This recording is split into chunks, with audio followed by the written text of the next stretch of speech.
I never thought the last time I stood in my parents' doorway would feel like standing on trial. My hands held a box of homemade cupcakes, my mom's favorite, and a wrapped scarf I'd gotten for my dad. It was just supposed to be a casual visit, maybe a small step toward healing. Instead, my father looked at me with that familiar coldness, the kind that made even the sunniest day feel like winter. "You're not family anymore," he said flatly, not even glancing at the gifts in my arms. "Don't come again." Behind him, my mother stood with her arms crossed and a smirk dancing on her lips, like she'd been waiting for this moment. "She deserves that," she muttered, loud enough for me to hear. I froze. Not in confusion. No, I'd seen this coming. Just not so blunt, not so final. My throat tightened, but I didn't argue. I didn't cry. I didn't ask why. Instead, I nodded once. Slow. Calm. The kind of nod that said, "Got it." Message received. I set the gifts gently on the porch railing, turned on my heel, and walked away. Each step I took back toward my car felt heavy, but not with sadness. With clarity, with a fire slowly lighting in my chest. The kind of fire that doesn't burn things down, but builds something stronger. They thought they were shutting a door on me. What they didn't know was I'd already outgrown the house. And now, I was about to build something they'd never be able to ignore. I don't remember a single moment from childhood where I truly felt like I belonged. While most kids had bedtime stories, warm hugs, or at least someone clapping at their school plays, I had silence. Or worse, criticism. My brother, Zane, was the golden boy. He could break a window, skip class, or talk back to teachers, and my parents would just laugh it off. "Boys will be boys," my mom would say, ruffling his hair like he was a prince. Me, I got scolded for breathing too loud. I remember one Thanksgiving. Zane knocked over a whole tray of food. My mom brushed it off with a smile and said, "At least you were helping, sweetheart." A few minutes later, I accidentally dropped a spoon, and she snapped, "Be useful for once, Mira." It was always like that. At birthday parties, Zane got the best gifts. If he wanted my slice of cake, I was expected to give it up because you're the older one, or don't be selfish. Every chore landed on me. If the dog had an accident, it was my fault. If Zane lied, I was blamed. I was the built-in babysitter, the cleaner, the quiet one. My mother? Icy. She didn't yell much. She didn't need to. Her silence cut deeper than any scream. She would glance at me like I was something she tolerated, not someone she loved. Her affection was a currency she never spent on me. My father was always in the background, silent, nodding along with whatever my mother said. He never defended me, never stopped her, never once said, "Mira, I'm proud of you." So I learned to disappear. I stayed in my room. I read books. I kept my report cards perfect. I tried so hard to be impressive. I thought if I just did well enough, achieved enough, maybe they'd finally look at me and see a daughter they could love. But no matter how high I climbed, their eyes were fixed on Zane. It took me years to understand. It wasn't about how good I was. It was about who they chose to value. And they never chose me. Looking back now, I realize I was never truly part of that family. I was born into their house, but I was never invited into their hearts. I moved out the day I turned 18. There was no dramatic goodbye, no tearful hugs or parting advice. Just a silent breakfast, my father buried in the newspaper, and my mother rinsing a plate like I wasn't even there. I walked out with a second-hand suitcase and a heart that still, somehow, hoped one day they'd miss me. I worked 2 jobs while going to community college. I stocked shelves at night, tutored math in the afternoons, and did freelance design work whenever I could squeeze it in. There were weeks I lived on instant noodles and shared one bedroom with 3 other girls just to make rent. But you know what? I never complained, because for the first time I wasn't invisible. Every dollar I earned was mine. Every accomplishment, no matter how small, was mine too. No one overshadowed me. No one dismissed me with a cold glance. I built my world brick by brick, fueled by rejection and this stubborn fire that said, "I'll prove them wrong." After college, I landed an internship at a marketing firm. From there I climbed. Not by luck. Not because anyone opened doors for me, but because I refused to let any of them close. By 27, I owned my own digital branding agency. I had 10 employees, 6-figure contracts, and my name on the office door. I bought my first condo in cash. I donated to charities. I was by every measure successful.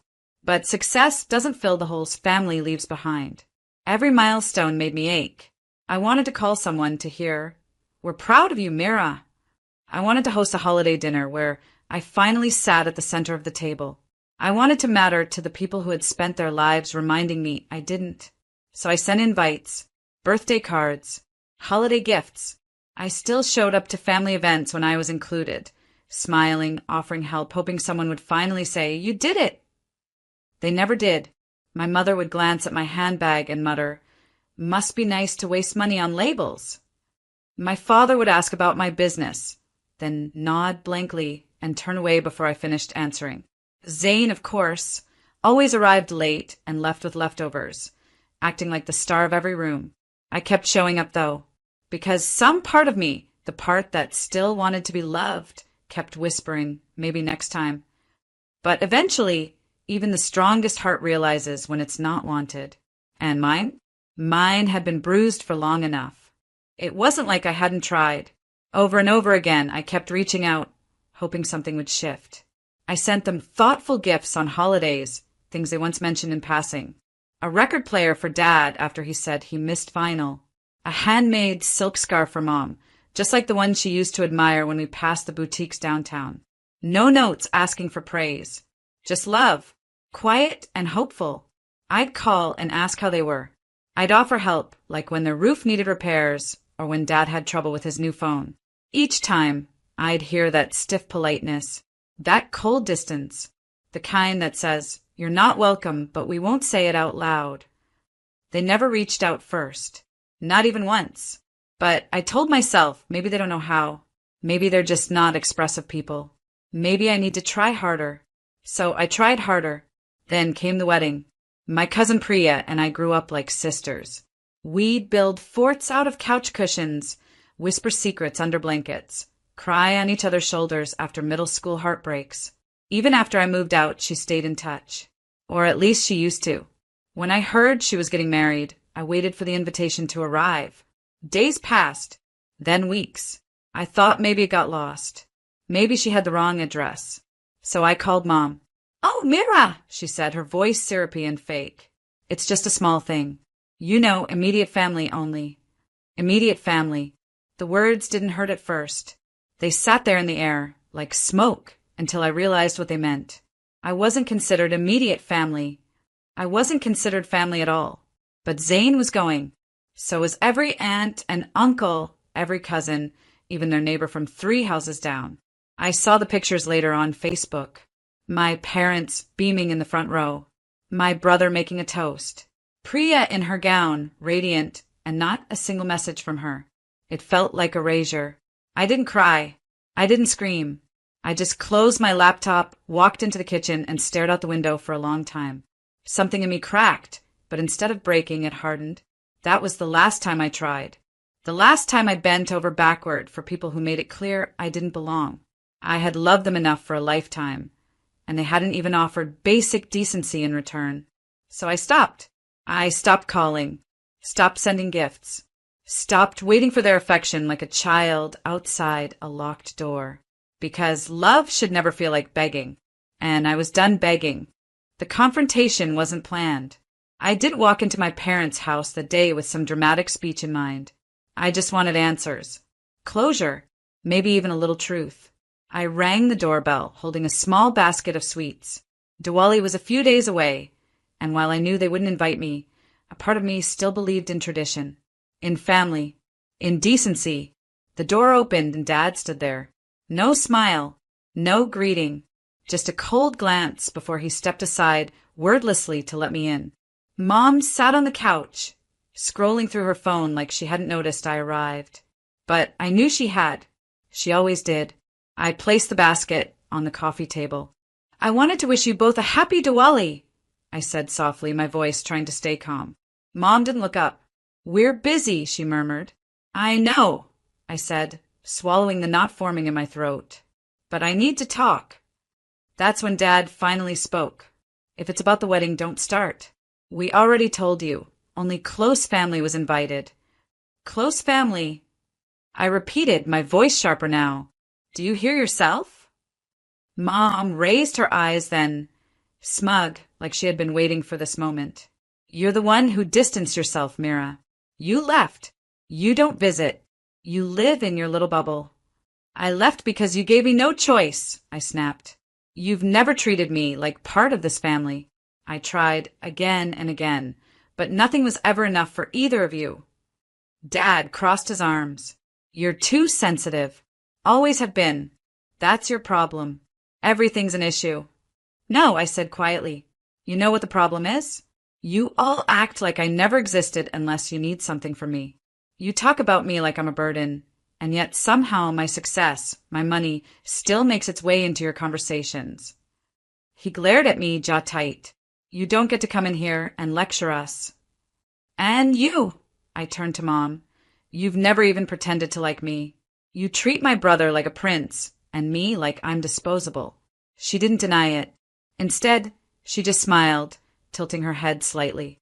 Maybe because he never turned his back on us. I laughed, short and bitter. Turn my back? You made it impossible to stay. You shut me out every chance you got. And when I still kept showing up, you pretended I was invisible. The room went quiet, the kind of quiet that chokes. And then Dad said it. Maybe it's time you stop coming around at all. You're not part of this family anymore. His words didn't sting the way I thought they would. They landed like bricks, but not on my chest. On the wall between us. A wall that had been built slowly over years of coldness, silence, and rejection. He had just added the final stone. Mom looked pleased, her lips curled in that same mocking smirk I'd seen since childhood. I looked at both of them, really looked, and for the first time in my life, I didn't want their love anymore. I stood tall. No tears. No begging. I just said, then don't ask me for anything again. Not money. Not favors. Not my time. Nothing. Dad opened his mouth, probably to protest, but I was already walking away. Out the door. Down the steps. And for the first time in years, I wasn't looking back. The letter didn't come easily.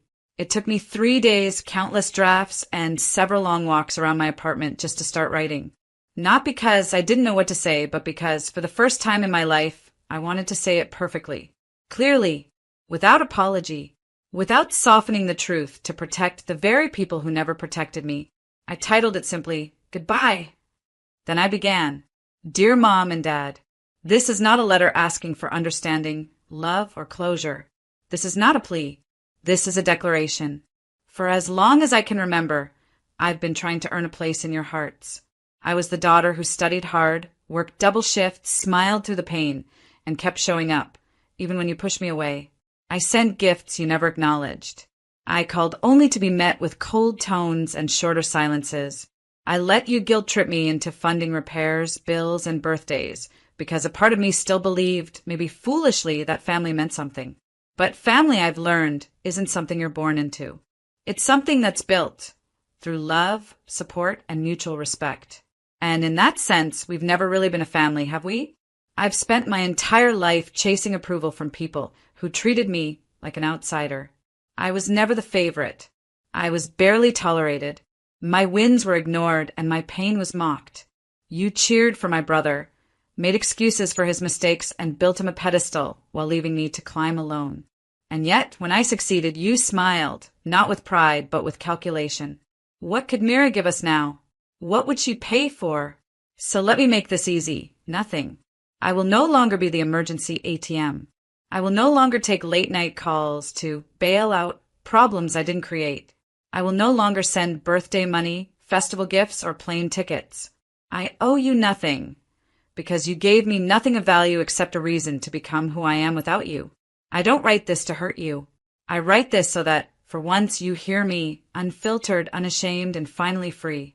If someday you wonder where I went, remember this letter. Remember who pushed me away. I wish you peace, but not access. Goodbye, Mira. I sat back after the final sentence, reading every word with trembling fingers. Not because I was afraid of their reaction. I knew what it would be. Rage, denial, blame. But none of that mattered now. This wasn't about them anymore. It was about me. I printed the letter, folded it neatly, and placed it in a simple white envelope. No return address. No frills. Just a stamp and their home address, the same one I used to write on birthday cards when I was a child, hoping they'd smile. As I dropped the envelope into the mailbox, a strange stillness settled over me. Not sadness, not guilt, just peace. Back home, I opened my phone and blocked both their numbers. Then my brothers. Then aunts, uncles, anyone who used family as a weapon. I didn't cry. Instead, I made a cup of tea, curled up on my couch, and let the silence wrap around me like a warm blanket. Because this time it wasn't empty. It was mine. 3 months passed without a single word from me. Not a text. Not a call. Nothing. And in that silence, something strange happened. I started to feel alive. I was no longer waiting for an apology that would never come. No longer stretching myself thin to earn a love that was never offered freely. I was just living. Peacefully. Purposefully. Until the emails started. The first one came from my father. Just a short, awkward subject line. Can we talk? The message itself was brief. Hope you're well. We should reconnect. Love, Dad. No mention of the letter. No acknowledgement of what had happened. Just a weak attempt to slide back into my life as if the past hadn't occurred. I didn't respond. 2 days later, another email. This time longer. Your mother and I have been going through a tough time. I lost my job last month. The company downsized. We didn't want to tell you before, but things are hard. We could use some help if you're in a position to. Still no apology. Just need. I marked it as unread and closed my laptop. The texts began the next day. First my mom, then my dad. Then my cousin, who I hadn't spoken to since I was excluded from her wedding. They all carried the same message, just dressed differently. Your parents need you. You're doing well now, right? Don't turn your back on family. Family. The word burned every time I read it. The same people who told me I wasn't family anymore now remembered the word when it was convenient. One night, I came home from work and found 2 familiar figures standing outside my building. My parents. My mother wore that same expression, tight-lipped and proud, but her eyes darted nervously. My father looked older, smaller, like someone who had been hollowed out from the inside. Mira, he said, stepping forward, hand slightly raised like I might run. Please, just talk to us. I didn't stop walking. Mira, my mom snapped, still holding onto her pride like armor. You can't just ignore us. I reached the door and turned. You told me I wasn't family, I said calmly. So I'm treating you like strangers. But we need you, my father shouted, desperation leaking through the cracks. I gave you everything. I laughed, soft, bitter, and broken. No, you gave me trauma, and I turned it into strength. You didn't build this life, I did. And now you don't get to collect from it. I entered my building without another word. No screaming. No tears. Just silence.